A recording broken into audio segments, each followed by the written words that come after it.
নমস্কার বন্ধুরা, আজ আমি তোমাদের একটি অদ্ভুত ঘটনার কথা বলবো। এমন একটি ঘটনা যা শুনলে তোমরা হয়তো বিশ্বাস করতে পারবে না।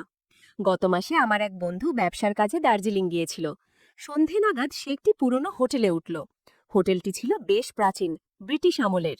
রিসেপশনে গিয়ে রুম যাইতেই তাকে দেওয়া হলো রুম নম্বর ১৩। প্রথমে সে একটু দ্বিধায় ছিল, কারণ ১৩ নম্বরটা নিয়ে অনেকের মধ্যেই কুসংস্কার আছে। কিন্তু ক্লান্ত থাকায় সে আর বেশি ভাবল না। রাত প্রায় ২টায় তার ঘুম ভেঙে গেল দরজায় টোকার শব্দে।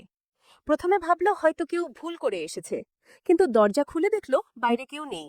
আবার শুতে যেতেই সেই একই শব্দ। এভাবে সারা রাত চলল। বারবার দরজায় টোকার শব্দ, কিন্তু বাইরে কাউকে দেখা যায় না। ভোর হতেই সে রিসেপশনে গিয়ে এই ব্যাপারে অভিযোগ করল। ম্যানেজারের মুখ শুকিয়ে গেল। তিনি বললেন, স্যার, আপনি কোন রুমে ছিলেন? বন্ধু যখন বলল রুম ১৩, তখন ম্যানেজার আরও বিচলিত হয়ে বললেন, কিন্তু স্যার, ওই রুমটা তো গত ১০ বছর ধরে বন্ধ।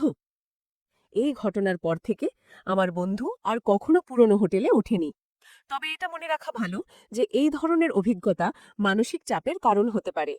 কারো এমন অভিজ্ঞতা হলে অবশ্যই পরিবার বা বন্ধুদের সাথে শেয়ার করা উচিত। প্রিয় বন্ধুরা, তোমাদের কি এমন কোনো অভিজ্ঞতা আছে? কমেন্টে জানাও। আর হ্যাঁ, চ্যানেলটি সাবস্ক্রাইব করতে ভুলো না। নতুন নতুন গল্প নিয়ে আবার দেখা হবে। ধন্যবাদ।